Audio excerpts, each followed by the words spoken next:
Halo semuanya, selamat datang kembali di paparan kita kali ini. Jujur saya sangat semangat hari ini karena kita bakal membongkar sebuah mesin rahasia. Ya, mesin kasat mata yang bikin institusi pendidikan kita itu bisa jalan dengan mulus. Sering kali ya kalau kita mikirin soal sekolah, yang kebayangan cuma permukaan luarnya aja kan. Gedung fisiknya, bel tanda masuk yang bunyi teng-teng-teng, dan tumpukan buku pelajaran. Tapi khusus hari ini, kita bakal melihat jauh lebih dalam.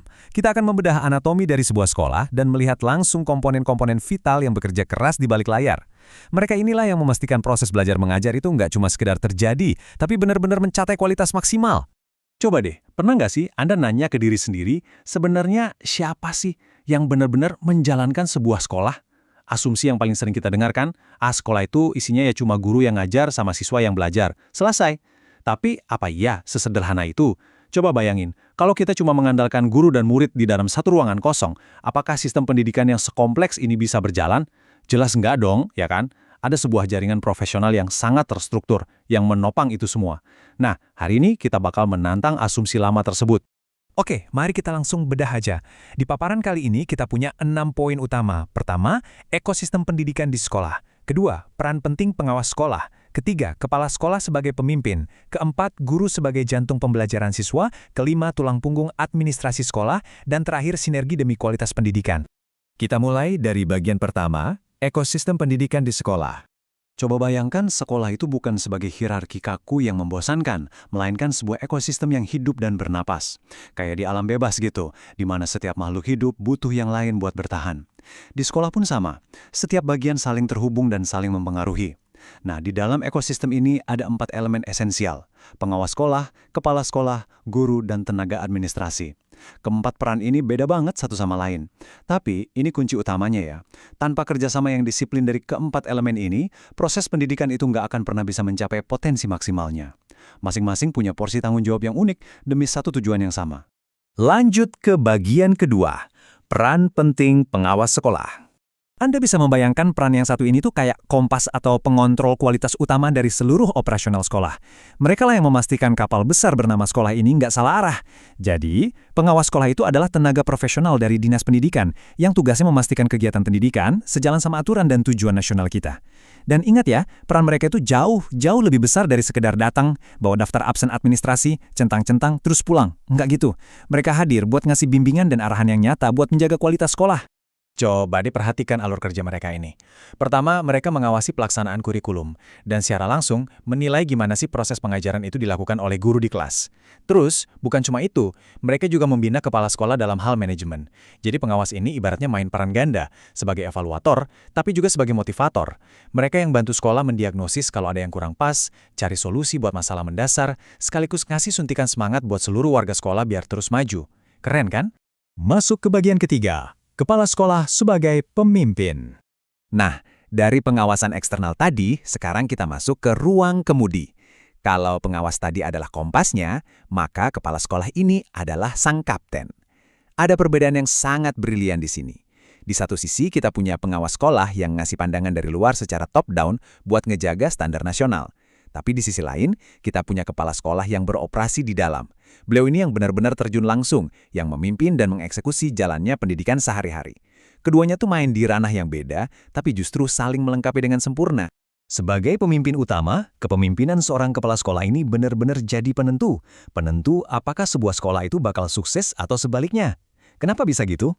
Ya, karena semua kegiatan sekolah itu ada di bawah tanggung jawabnya. Mulai dari kesejahteraan dan kinerja para guru, kelancaran tugas teman-teman administrasi, sampai yang paling penting, perkembangan para siswa. Jadi mereka ini sama sekali bukan sekedar simbol ya, melainkan motor penggerak utamanya. Coba lihat daftar tanggung jawabnya yang masif ini. Kepala sekolah itu harus jadi manajer yang bikin program dan ngurus sarana-prasarana. Terus, harus jadi pemimpin yang ngatur belajar mengajar, sekaligus jadi penghubung ke masyarakat. Belum lagi harus jadi supervisor, inovator, dan motivator. Bayangin aja, mereka dituntut buat selalu ngambil keputusan yang presisi demi nyiptain lingkungan sekolah yang tertib, disiplin, dan pastinya aman buat semuanya. Bebannya berat juga kan? Sekarang kita ke bagian keempat, guru, jantung pembelajaran siswa. Sekarang pertanyaannya, siapa sih yang benar-benar mengeksekusi visi besar kepala sekolah tadi langsung di lapangan? Betul banget, guru. Definisi peran mereka ini maknanya dalam banget loh. Guru itu yang langsung berinteraksi sama siswa. Dan saya mau nekenin satu hal penting di sini. Kerjaan guru itu jauh lebih dari sekedar memindahkan materi dari buku teks ke papan tulis. Nggak sama sekali. Mereka itu pembimbing, mereka itu teladan. Mereka secara langsung memikul tanggung jawab yang luar biasa besar buat ngebentuk karakter, kepribadian, dan mental anak-anak kita. Nah, visual ini mengilustrasikan dengan sangat pas apa aja yang bikin seorang guru itu bisa dibilang benar-benar profesional. Kalau Anda lihat, ini tuh kayak potongan kue yang dibaginya rata banget. Seorang guru butuh 25% kompetensi pedagogik buat ngelola kelas, 25% kompetensi profesional buat nguasain materi, 25% kompetensi sosial biar bisa membaur sama lingkungan, dan sisanya 25% kompetensi kepribadian buat jadi panutan yang baik. Keempat pilar ini benar-benar harus seimbang dan sama kuatnya. Lanjut ke bagian kelima, tulang punggung administrasi sekolah. Oke, mari kita buka tirainya sedikit dan ngintip ke belakang panggung, tepatnya ke bagian sistem saraf operasional sekolah. Tenaga administrasi, atau yang sering kita panggil staf tata usaha alias TU, ini tuh pahlawan tanpa tanda jasanya dunia pendidikan loh. Walaupun mereka mungkin nggak pernah berdiri di depan kelas ngajarin matematika atau sejarah, tapi eksistensi mereka tuh mutlak banget.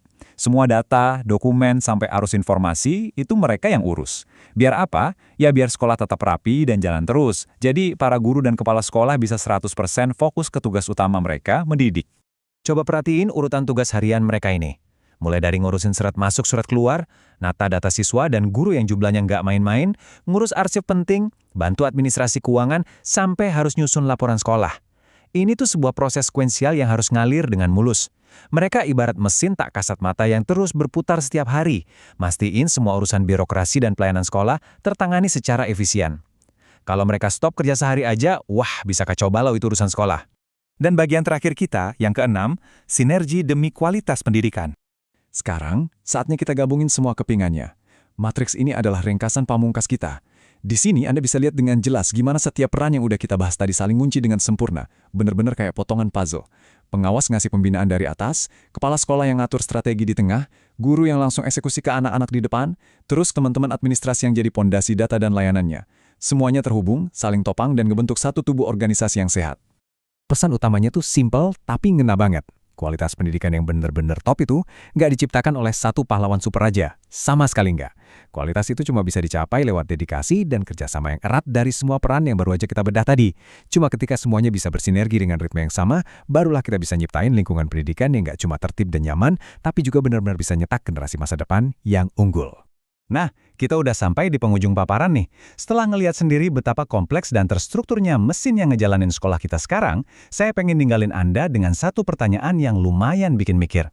Dengan ekosistem yang sekompleks ini, inovasi apa sih yang menurut Anda bakal ngerubah drastis cara sekolah kita beroperasi? Katakanlah 10 atau 20 tahun ke depan. Apakah teknologi bakal ngegantiin peran administrasi atau mungkin ngubah cara kerja pengawas?